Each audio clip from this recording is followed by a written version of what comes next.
Hello everyone, welcome back to the Harshit DSC classes. ఈరోజు మనం ఈ వీడియోలో వచ్చేసి థర్డ్ క్లాస్ ఈవీఎస్కి సంబంధించినటువంటి ఇంపార్టెంట్ పాయింట్స్ టెక్స్ట్ బుక్ బేస్డ్గానే చూద్దామండి. సో ఈ వీడియోలో మనకు థర్డ్ క్లాస్లో ఉండేటటువంటి ఇంపార్టెంట్ మొత్తం కూడా అన్నీ కవర్ అయ్యే విధంగా మీకు టెక్స్ట్ బుక్ వచ్చేసి ఎక్స్ప్లెయిన్ అయితే చేయడం జరుగుతుంది. టెక్స్ట్ బుక్ మొత్తం కాదండి, సో మనకి ఏవైతే ఇంపార్టెంటో అవి మీకు ఎక్స్ప్లెనేషన్ అయితే ఈ వీడియోలో ఉంటుంది. సో థర్డ్ క్లాస్ ఈవీఎస్ మొత్తం మనకు ఒక 15 మినిట్స్లో అయిపోతుంది. సో ఎవరైతే టెట్కి ప్రిపేర్ అవుతున్నారో వాళ్ళకు వచ్చేసి మీకు ప్రతిరోజు కూడా మనకు మన ఛానల్లో టెట్కి సంబంధించి అన్ని సబ్జెక్టులు కూడా, అలాగే ప్రీవియస్ పేపర్స్ కానివ్వండి, మోడల్ పేపర్స్ కానివ్వండి, ప్రతిరోజు కూడా అప్లోడ్ చేయడం జరుగుతుంది. ఎవరైనా ప్రాక్టీస్ చేయాలనుకున్న వాళ్ళైతే ప్రాక్టీస్ చేయండి. ఫస్ట్ పాయింట్ వచ్చేసి ఇంపార్టెంట్లో చూసుకున్నట్లయితే మనకు వేర్లు వచ్చేసి పీల్చుకున్న నీటిని, లవణాలను కాండము మొక్కలోని వివిధ భాగాలకు అందజేస్తుంది అనమాట. వేర్లు వచ్చేసి నీటిని, లవణాలను పీల్చుకుంటే కాండం వచ్చేసి మొక్కలోని అన్ని భాగాలకు కూడా సప్లై అయితే చేస్తుందండి. అలాగే మొక్కకు ఊతాన్ని కూడా వేర్లు అనేటివి ఇస్తాయన్నమాట. నెక్స్ట్ చూసుకున్నట్లయితే దీంట్లో మనకు మొక్క కాండాలు వచ్చేసి వివిధ రకాలలో ఉంటాయండి. అది మీ అందరికీ తెలిసిందే కదా, మెత్తగా ఆకుపచ్చ రంగులో కూడా ఉంటాయి. కొన్ని వచ్చేసి గట్టిగా గోధుమ రంగులో కూడా ఉంటాయన్నమాట. సో మొక్కలు పెరిగే కొద్దీ వాటి కాండాలు కూడా బలంగా మారుతాయి. సో బలంగా ఉండేటటువంటి కాండాన్ని మనం ఏమని పిలుస్తాము? మ్రాను అనేసి పిలుస్తామండి. సో ఇలా బలంగా ఉన్న మొక్కల్ని ఏమని పిలుస్తాము? చెట్లు అని పిలుస్తాము. చెట్లకు ఎగ్జాంపుల్ వచ్చేసి మర్రి చెట్టు, చింత చెట్లు ఇవన్నమాట. సో ఇవి మనకు చిన్నగానే అనిపించవచ్చండి క్వశ్చన్స్ కానీ మనకు టాపిక్స్ కూడా, కానీ వీటిల్లో కూడా మనము మార్క్ పోయే ఛాన్స్ ఉంది కాబట్టి ప్రతి ఒక్కరూ కూడా చదవండి. గట్టి కాండం కలిగి గుబురుగా పెరిగే మొక్కల్ని వచ్చేసి ఏమంటారంటే పొదలు అంటారండి. పొదలు, ఇలాంటి పొదలుగా ఉండేటటువంటి వాటికి ఎగ్జాంపుల్ వచ్చేసి ఏంటివి? గులాబీ, మందార. నెక్స్ట్ చూసుకున్నట్లయితే కొన్ని మెత్తగా ఆకుపచ్చ కాండాలు కలిగి ఉన్న మొక్కలను వచ్చేసి గుల్మాలు అంటారు. సో గుల్మాలకి ఎగ్జాంపుల్ వచ్చేసి తులసి, గోధుమ అండి. మనల్ని క్వశ్చన్స్ ఎలా అడుగుతారంటే క్రింది వాణిలో గుల్మాలకు చెందినవి ఏవి అనేసి అడుగుతారు, లేకపోతే చందనివి ఏవి అనేసి అడుగుతారు. ఇలా క్వశ్చన్స్ అడుగుతారు కాబట్టి మీరు కంపల్సరీ అయితే ఇవి ఎగ్జాంపుల్స్ కూడా గుర్తుపెట్టుకోవాలండి. నెక్స్ట్ ఏదైనా ఒక ఆధారాన్ని పట్టుకొని పెరిగే మొక్కలను వచ్చేసి ఎగబ్రాకే మొక్కలు అంటారండి. ఎగ్జాంపుల్ వచ్చేసి ద్రాక్ష, కాకర. నెక్స్ట్ నేలపైన పాకుతూ పెరిగే మొక్కలని పాకే మొక్కలు అంటారు. పాకే మొక్కలకు ఎగ్జాంపుల్ వచ్చేసి పుచ్చకాయ, గుమ్మడికాయ అండి. నెక్స్ట్ చూసుకున్నట్లయితే మనకు ఆకులను వచ్చేసి మొక్కలకు ఆహారాన్ని అందించే ఆహార కర్మాగారాలు అనేసి పిలుస్తారండి. ఆకులని మొక్కకు ఆహారాన్ని అందించే ఆహార కర్మాగారాలని వేటిని అంటారు? ఆకులను అంటారండి. ఇది మనకు ఇంతకుముందు ప్రీవియస్గా జరిగిన క్వశ్చన్స్లలో కూడా ఇవ్వడం జరిగింది. ఇవి ఆహారాన్ని గాలి, నీరు, సూర్యరశ్మి సహాయంతో తయారు చేసుకుంటాయి. నెక్స్ట్ చూసుకున్నట్లయితే మనకు వివిధ రకాల ఆకులను గురించి మనల్ని ఇంతకుముందు కూడా క్వశ్చన్ అడిగారండి. ఆకులు వివిధ ఆకారాలు, పరిమాణాలు, రంగులు, వాసనలు కలిగి ఉంటాయన్నమాట. అరటి చెట్టు ఆకులు వచ్చేసి చాలా పెద్దగా ఉంటాయి. మందారపు చెట్టు ఆకులు వచ్చేసి వెడల్పుగా, అంచులు వచ్చేసి రంపపు ఆకారంలో ఉంటాయి. నెక్స్ట్ బొప్పాయి చెట్టు ఆకులు వచ్చేసి హస్తం ఆకారంలో ఉంటాయి. కొబ్బరి చెట్టు ఆకులు పొడవుగా ఈనెలతో ఉంటాయి. చింత చెట్టు ఆకులు వచ్చేసి చిన్నవిగా ఉంటాయి. నెక్స్ట్ పుదీనా, కొత్తిమీర, తులసి మొదలైన ఆకులు మంచి వాసనను కలిగి ఉంటాయండి. సో ఇవి ఆకులకు సంబంధించి, ఇవి కంపల్సరీగా నేర్చుకోవాలండి. కొన్ని క్వశ్చన్స్ అయితే అడిగారు ఇంతకుముందు కూడా. నెక్స్ట్ ఆకుల వల్ల ఉపయోగాలు అనేసి ఇచ్చారు. మనము కొత్తిమీర, కరివేపాకు, మునగాకు మొదలైన ఆకులను అయితే తింటాము. తేయాకులను వచ్చేసి తేయాకులతో మనకు టీ అనేది తయారవుతుంది. వేపాకు, తులసి మొదలైన ఆకులను వచ్చేసి వైద్యానికి ఉపయోగిస్తారండి. నెక్స్ట్ అరటి ఆకులు, మర్రి ఆకులు, అలాగే సాల్ చెట్టు వంటి ఆకులను విస్తరలు, అలాగే పాత్రలు తయారు చేయటంలో ఉపయోగిస్తారండి. సాల్ చెట్టు, ఇవి మనకు మర్రి ఆకులు, అరటి ఆకులు తెలిసిందే. సో సాల్ చెట్టు ఆకులను కూడా ఉపయోగిస్తారు. నెక్స్ట్ చూద్దాము. మొక్కలు వచ్చేసి మనకు ప్రకృతి ఇచ్చినటువంటి వరం అండి. మొక్కలు మనకు ఆహారాన్ని ఇస్తాయి, మనకు స్వచ్ఛమైన గాలిని కూడా ఇస్తాయి. మనం విడిచిన గాలిలో ఉండేటటువంటి కార్బన్ డయాక్సైడ్ను అవి పీల్చుకొని మనకు ప్రాణవాయువునైనటువంటి ఆక్సిజన్ అయితే మనకి ఇస్తాయండి చెట్లు.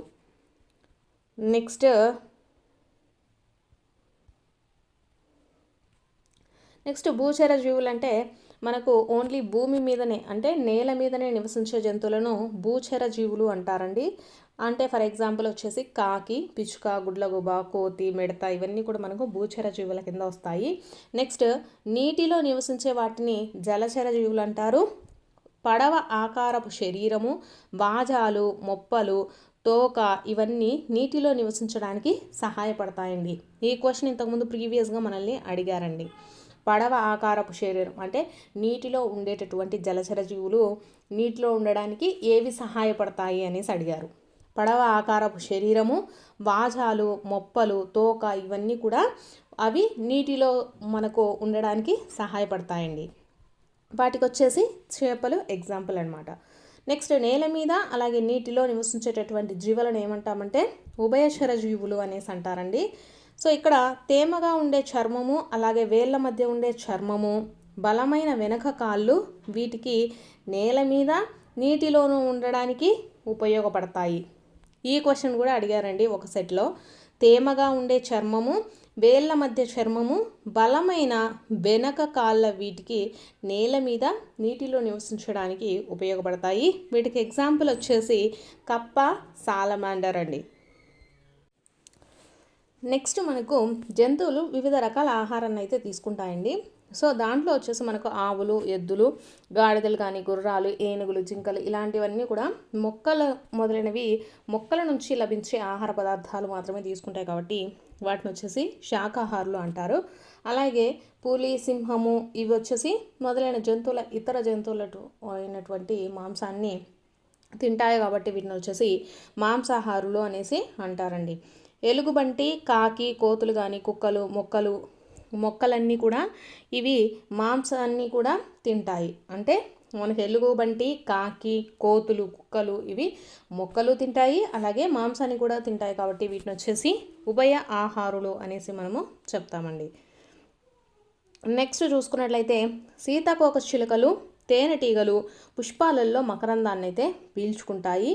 రాబందులు, కాకులు, నక్కలు చనిపోయినా లేకపోయినా కుళ్ళిపోయిన జంతు కళేబరాలని తింటాయి కాబట్టి వీటిని సహజ పారిశుద్ధ కార్మికులు అంటారండి. ఈ క్వశ్చన్ కూడా మనకు ఇంతకుముందు అయితే అడగడం జరిగింది. సహజ పారిశుద్ధ కార్మికులని వేటిని పిలుస్తారు అనేసి. రాబందులు, కాకులు, నక్కలు వీటిని వచ్చేసి మనకు సహజ పారిశుద్ధ కార్మికులు అనేసి చెప్తారు. నెక్స్ట్ చూసుకున్నట్లయితే మనకు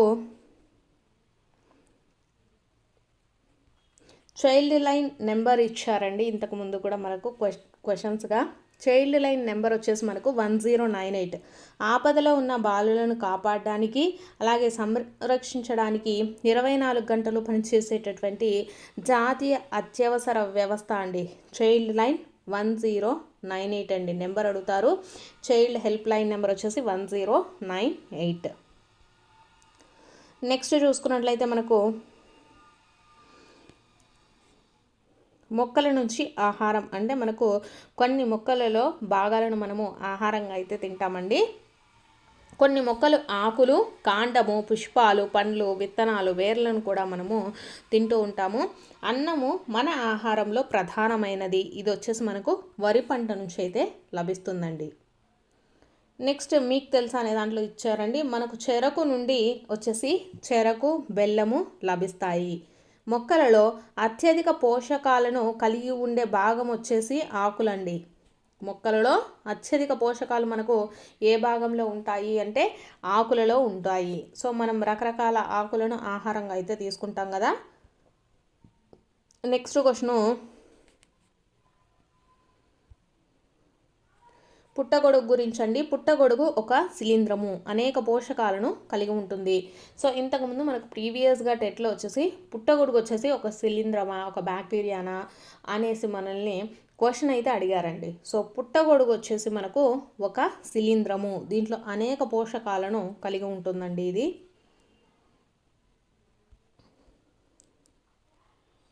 నెక్స్ట్ వచ్చేసి ప్రపంచ జల దినోత్సవము మార్చి 22న వచ్చేసి మనము ప్రపంచ జల దినోత్సవాన్ని జరుపుకుంటామండి.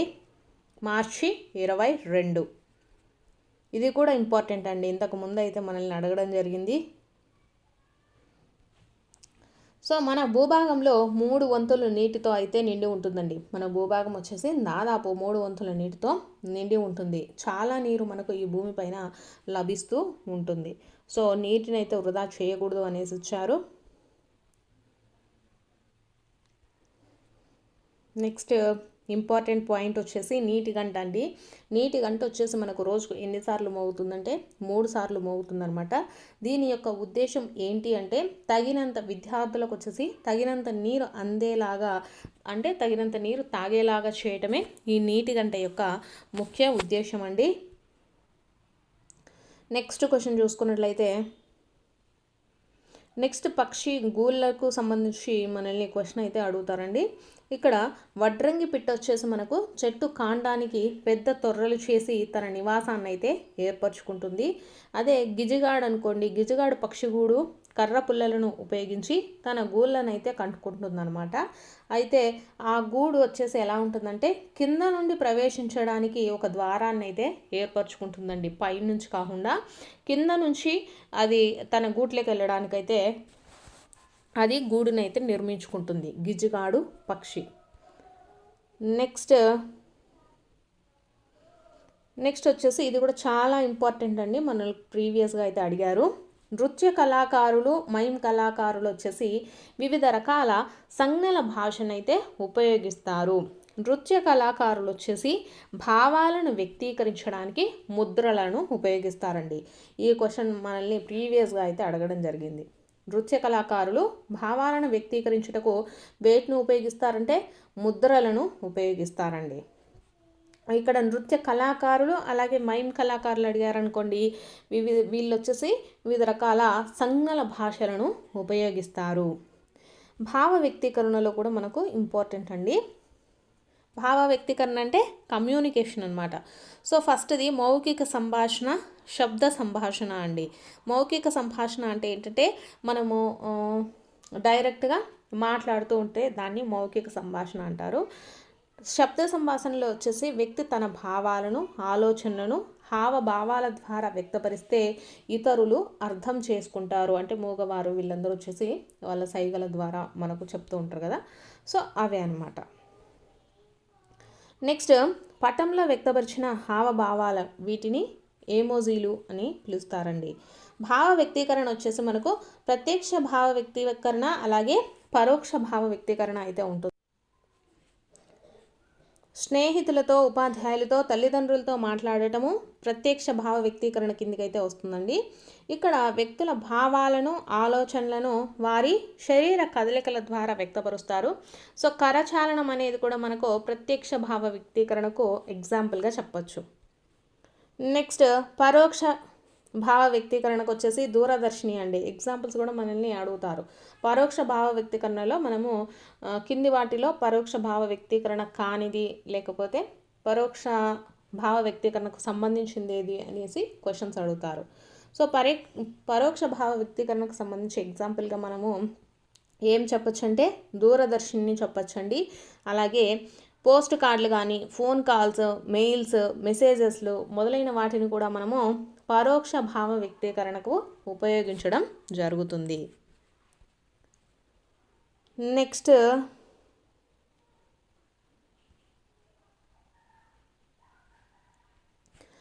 ఇంపార్టెంట్ది ఏంటంటే భావాలను సంకేతాల ద్వారా వ్యక్తపరచుటను వచ్చేసి సంకేత భాష అంటారండి. చెవిటివారు, మూగవారు వ్యక్తులు తమ భావాలను వ్యక్తపరచుటకు వచ్చేసి సంకేత భాషను ఉపయోగిస్తారనమాట. అంటే ఇక్కడ మనకు చూపించారు కదా, ఇలా ఉంటే ఏ, ఇలా ఉంటే ఎస్, ఎల్, ఇలా వాళ్ళకు వచ్చేసి కొన్ని సింబల్స్ అయితే ఉంటాయన్నమాట. అంటే కొన్ని సంకేతాల ద్వారా వాళ్ళు చెప్పాలనుకున్నదైతే చెప్తారండి.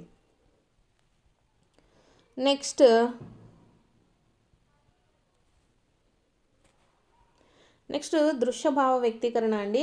తాబేలు నత్తలు బెదిరింపులకు గురైనప్పుడల్లా రక్షణ కోసం తన తలలు అయితే ముడుచుకుంటూ ఉంటాయి. కుక్కలు సంతోషంగా ఉన్నప్పుడు వాటి యొక్క తోకను ఊపుతాయి. సో ఇవి మనకు దృశ్య భావ వ్యక్తీకరణకు సంబంధించినవండి.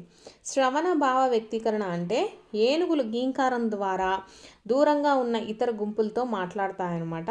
గుంపులలో తోడేళ్ళు వచ్చేసి ఇతర తోడేళ్ళను పిలవడానికి ఊలలు అయితే పెట్టడం జరుగుతుంది. శ్రవణము అంటే గట్టిగా అరవటం ద్వారా అండి. దృశ్యము అంటే మనకు అవి చూపిస్తూ ఉంటాయి అన్నమాట. నెక్స్ట్ స్పర్శ ద్వారా భావ వ్యక్తీకరణ అంటే కుక్కలు కానీ పిల్లులు కానీ తమ పిల్లలను నాకడం ద్వారా తమ ప్రేమనైతే వ్యక్తపరుస్తాయన్నమాట. సో కోతులు బబూన్లు ప్రేమను కనపరచడానికి ఒకదానికొకటి దువ్వుకోవడం జరుగుతుంది. సో ఇది దేనికి సంబంధించింది? స్పర్శ భావ వ్యక్తీకరణకు సంబంధించిందండి. నెక్స్ట్ చూసుకున్నట్లయితే వాగల్ డ్యాన్స్ అనేది తేనెటీగలలో ఒక రకమైనటువంటి దృశ్య భావ వ్యక్తీకరణ అండి. కూలి తేనెటీగలు ఆహారం యొక్క సమాచారాన్ని నాట్యం ద్వారా తెలియపరుస్తాయి. సో ఇది మనకు ఇంపార్టెంట్ అండి, ఇంతకు ముందు కూడా అడగడం జరిగింది. వాగల్ డ్యాన్స్ అనేది మనకు తేనెటీగలలో ఒక రకమైనటువంటి దృశ్య భావ వ్యక్తీకరణ అండి. దృశ్య భావ వ్యక్తీకరణ ఇది ఎందుకు చేస్తుందంటే ఆహారం యొక్క సమాచారాన్ని ఇవి నాట్యం ద్వారా అయితే తెలియపరుస్తాయి. నెక్స్ట్ రసాయనిక భావ వ్యక్తీకరణలో వచ్చేసి పిల్లులు తమ వాసనను గుర్తించడానికి వస్తువులపైన రుద్దుతాయంట. సో పాములు కుక్కలు వచ్చేసి శత్రువులను గుర్తించడానికి వాటి వాసన జ్ఞానాన్ని అయితే ఉపయోగిస్తాయి. నెక్స్ట్ వచ్చేసి మన రాష్ట్ర క్రీడ వచ్చేసి కబడ్డీ అండి. మన రాష్ట్ర క్రీడ కబడ్డీ. అలాగే హాకీ వచ్చేసి మన జాతీయ క్రీడ. నెక్స్ట్ స్థానిక ఆటలు అనేసారండి. పిల్లల్లో వివిధ రకాలైనటువంటి ఆటలు ఆడుతారు. ఏడు పెంకులాట, కోతి కొమ్మచ్చి, బొంగరాలాట, పులి మేక, ముక్కుగిల్లే ఆట, తొక్కుడు బిల్ల, నేలబండ, కర్రాబిల్ల ఇవన్నీ వచ్చేసి ప్రాంతీయ క్రీడలండి. ప్రాంతీయ లేకపోతే స్థానిక ఆటలు అనేసి చెప్తారు. నెక్స్ట్ వచ్చేసి మనకు మూలల గురించి ఇచ్చారండి. ఒక ప్రాంతము భవనము లేదా ఊరి యొక్క హద్దులను వచ్చేసి సరిహద్దులు అనేసి పిలుస్తారు. ఈ సరిహద్దుల గురించి తెలుసుకోవడానికి దిక్కులతో పాటు మూలలు కూడా తెలుసుకోవాలి. రెండు దిక్కుల మధ్య ప్రాంతాన్ని మూల అంటారండి. సో మనకు ప్రధానంగా వచ్చేసి ఏంటండి తూర్పు, పడమర, ఉత్తరం, దక్షిణం ఇవి దిక్కులు అనమాట. సో రెండు దిక్కుల మధ్య అంటే ఉత్తరము తూర్పు దిక్కులకు మధ్యన ఉండే ప్రాంతాన్ని మూల అంటారు. సో ఉత్తరం తూర్పుకు మధ్యలో ఉండేటటువంటి మూల వచ్చేసి ఈశాన్యం అండి. మనల్ని ఇలా కూడా క్వశ్చన్ అడుగుతారు. మనకు దిక్కులు అందరికీ తెలుసు కాబట్టి మూలల గురించి మనల్ని ఇంతకుముందు అయితే క్వశ్చన్ అడిగారు. ఉత్తరము తూర్పుకు మధ్యలో ఉండేటటువంటి మూల వచ్చేసి ఈశాన్యము, తూర్పుకు దక్షిణానికి వచ్చేసి ఆగ్నేయం అండి, పడమర దక్షిణానికి వచ్చేసి నైరుతి, ఉత్తరము పడమరకు మధ్యలో ఉండేటటువంటిది వాయువ్యం అండి. ఇవి మనకు 4 మూలలు, 4 దిక్కులు. సో మనల్ని క్వశ్చన్ ఇలానే అడుగుతారనమాట. ఇక్కడ ఇచ్చారు కదా, తూర్పు అలాగే ఉత్తరానికి మధ్యలో ఉండేటటువంటి మూల ఏది అనేసి అడుగుతారండి. ఏ మూల? ఈశాన్యం ఉంటుంది. దక్షిణానికి పడమరకి మధ్యలో ఏ మూల ఉంటుంది? నైరుతి ఉంటుంది. నెక్స్ట్ పడమరకి ఉత్తరానికి వచ్చేసి మనకి ఏముంటుందండి? వాయువ్యం ఉంటుంది. ఉత్తరము అలాగే తూర్పుకు వచ్చేసి మనకి ఏముంటుందండి? ఉత్తరానికి తూర్పునకు ఈశాన్యం ఉంటుంది.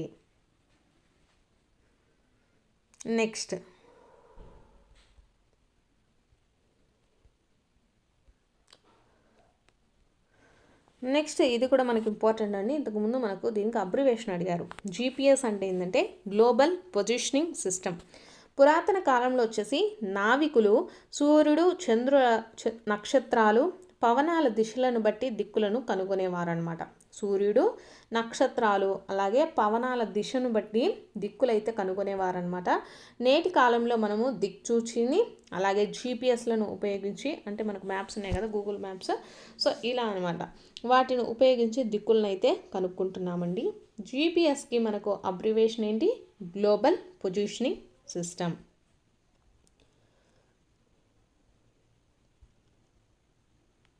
సో ఇవి వచ్చేసి మనకు థర్డ్ క్లాస్లో ఉండేటటువంటి ఇంపార్టెంట్ పాయింట్స్ అండి. సో వీటిని దాటి దాదాపుగా మనకు థర్డ్ క్లాస్లో అయితే ఏ క్వశ్చన్స్ కూడా ఇవ్వరు. సో మీకు కనుక వీడియో నచ్చినట్లయితే తప్పకుండా లైక్ చేసి సబ్స్క్రైబ్ అయితే చేసుకోండి.